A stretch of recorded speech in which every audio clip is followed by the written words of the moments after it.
Olá, eu sou Lúbia Raposa e nesse vídeo, Apague a Luz, mas Deixe a Alma nos Detalhes, vamos falar sobre a percepção da magnitude da vida e a absoluta necessidade de ressignificá-la, em especial após os 50 anos, quando o tempo que nos resta é significativamente menor que o tempo que já vivemos.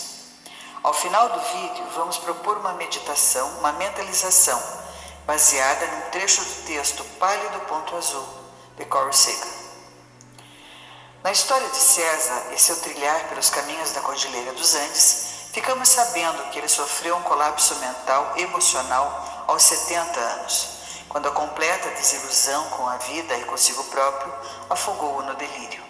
E toda a história da vida de César Astunian, até nos encontrarmos com ele, Mao, o Puma e eu, foi uma busca para a ressignificação da sua própria trajetória, que provocou sua extraordinária imaginação, e ele criou uma realidade em uma dimensão diferente, uma civilização de magníficos seres alados, homens com asas, e todas as questões que eram íntimas a ele e que se desfilavam em encenações como num teatro. Essa história está no livro Girassóis e Pés e Junquilhos Amarelos, que descreve a vida de César. Mas nem todos precisamos entrar em colapso ou nos deixarmos afogar em delírios para um trabalho sério e consciente para a ressignificação das nossas vidas. É imensamente importante vigiarmos nossos pensamentos e nossas emoções. Já ouvimos de profissionais da saúde mental quão tênue é a linha entre a normalidade e a loucura. O descuido com nossos pensamentos pode nos cobrar um preço muito alto. E todos nós, mais cedo ou mais tarde, somos confrontados com a necessidade imperiosa de deixarmos de lado os interesses egóicos, na maioria fúteis e sem real sentido, e começarmos a valorizar o que realmente tem valor. Somos seres complexos. Construímos para nossa sobrevivência e nossa segurança uma malha social que nos afastou da simplicidade da vida natural. Hoje, precisamos de muito, mesmo os mais simples dentre nós. Desejos e necessidades, gostos, não estão errados em si. É boa e legítima, desde que num grau apropriado, a ambição por coisas boas. Então, nós trabalhamos muito e por muitos anos.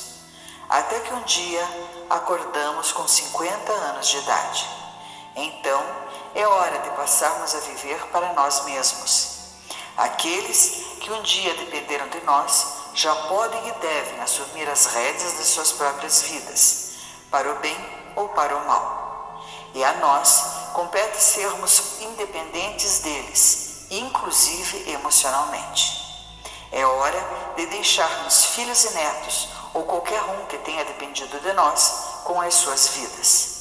E também afastar de nós a forte tentação de sofrermos com a irreconciliável incompatibilidade entre gerações. São conhecidas as características atribuídas por sociólogos e educadores às chamadas gerações millennials, ou geração Y, nascidos entre 1980 e 1994, e a geração Z, nascidos entre 1995 e 2015. Em geral, o sentimento é de frustração, pelo que julgamos abandono dos valores e costumes familiares.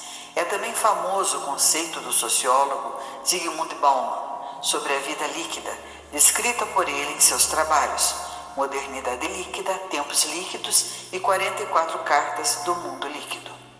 Numa simplificação extrema, o pensamento de Bauman nos coloca a todos de frente com uma modernidade que não compreendemos, com a qual não sentimos identificação e em grande parte nos desaponta e até nos ofende. Mas é imprescindível deixarmos isso bem longe do que nos resta das nossas vidas. Porque crescer, deixar a infantilidade de lado, também é uma escolha. Não nos cabe impor a adultos uma linha de comportamento que com maior ou menor grau de severidade lhes foi ensinada, mas que optaram por ignorar. Lembramos os versos maravilhosos de Khalil Gibran sobre os filhos, quando ele nos diz: Vossos filhos não são vossos filhos.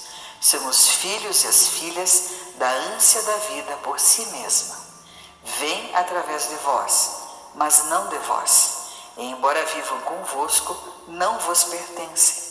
Podeis outorgar-lhes vosso amor, mas não vossos pensamentos, porque eles têm seus próprios pensamentos. Podeis abrigar seus corpos, mas não suas almas. Portanto, nossa proposta é sobre uma etapa de vida nova, em que devemos alinhar os desejos da nossa alma àqueles mais profundos, apenas a nossos interesses, uma intransigente e contínua atenção sobre nós mesmos, nossos pensamentos, nossos quereres, nossos gostos, e quem sabe, uma retomada de velhos sonhos deixados para depois. Acreditem, após os 50, ou depois, já chegou. Como tema para uma mentalização, relaxamento e uma profunda meditação que trará os benefícios de nos clarear a real dimensão das coisas e deixar nossas almas em paz, propomos um dos mais famosos trechos do texto, Pálido Ponto Azul, de autoria de Carl Sagan. Diz assim: as fotografias Apolo da Terra inteira transmitiram às multidões algo bem conhecido dos astrônomos. Na escala de mundos, para não falar da escala de estrelas ou galáxias, os seres humanos são insignificantes. Uma película fina de vida sobre um bloco obscuro e solitário de rocha e metal. Não só conseguimos fotografar a Terra, mas também outros 5 dos 9 planetas conhecidos que giram em torno do Sol. No brilho deste, perdeu-se Mercúrio, o mais próximo. Marte e Plutão eram demasiado distantes. Urano e Netuno são tão indistintos que para registrar a sua presença foram necessárias longas exposições. A partir dessa distância, os planetas parecem apenas pontos de luz, nítidos ou não, mesmo através do telescópio de alta resolução a bordo da Voyager. São como os planetas vistos a olho nu da superfície da Terra, pontos luminosos, mais brilhantes que a maioria das estrelas. Olhando simplesmente para um desses pontos, não se pode dizer como ele é, o que existe na sua superfície, qual foi seu passado e se neste momento em particular alguém vive ali. Devido ao reflexo da luz do Sol na nave espacial, a Terra parece estar pousada num raio de luz, como se nosso pequeno mundo tivesse um significado especial, mas é apenas um acidente de geometria e ótica. O Sol emite sua radiação equitativamente em todas as direções. Se a foto tivesse sido tirada um pouco mais cedo ou um pouco mais tarde, nenhum raio de sol teria dado mais luz à Terra, nosso pálido ponto azul. O azul provém em parte do mar, em parte do céu. Embora transparente, a água em copo absorve um pouco mais de luz vermelha do que luz azul. Quando se tem dezenas de metros de substância ou mais, a luz vermelha é totalmente absorvida e o que se reflete no espaço é apenas o azul. Da mesma forma, o ar parece perfeitamente transparente num pequeno campo de visão. Ainda assim, algo que o Leonardo da Vinci era mestre em pintar, quanto mais distante o objeto, mais azul ele parece ser. Por quê? O ar dispersa muito melhor a luz azul do que a vermelha. O matiz azulado, portanto, provém da atmosfera espessa, mas transparente da Terra e seus oceanos profundos e líquidos. Do espaço aparece como um pequeno, diminuto, pálido ponto azul. A indicação mais clara, talvez, de que a busca de uma imerecida posição privilegiada para os seres humanos jamais será totalmente abandonada é o que na física e na astronomia se chama princípio antrópico. O nome mais adequado seria princípio antropocêntrico. Ele aparece de várias formas. O princípio antrópico fraco observa simplesmente que se as leis da natureza e as constantes físicas, como a velocidade da luz, a carga do elétron, a constante gravitacional newtoniana ou a constante da mecânica quântica de Planck, tivessem sido diferentes, o curso dos acontecimentos que deram origem aos seres humanos nunca teria ocorrido. Sob outras leis e constantes, os átomos não se manteriam coesos, as estrelas evoluiriam depressa demais para que a vida tivesse tempo de evoluir em planetas próximos. Os elementos químicos que compõem a vida nunca teriam sido gerados, e etc. Leis diferentes, nada de seres humanos. Não há controvérsia sobre o princípio antrópico fraco.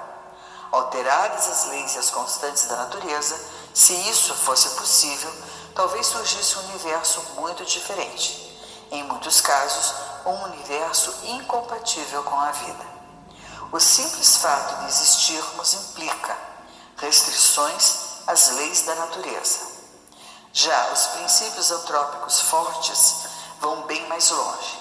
Alguns de seus defensores chegam quase a deduzir que as leis da natureza e os valores das constantes físicas foram estabelecidos para que os seres humanos viessem a existir. Quase todos os outros universos possíveis, dizem eles, são inóspitos. Dessa forma, ressuscita-se a antiga ilusão de que o universo foi criado para nós. Essa é uma reflexão poderosa, que se for usada sempre que nos pusermos alguns minutos de meditação, trará uma paz profunda. Podemos incorporar total consciência da nossa existência tão pequena no universo, mas que é nossa. Faz parte do todo, do absoluto, com a real dimensão das nossas vidas na vida.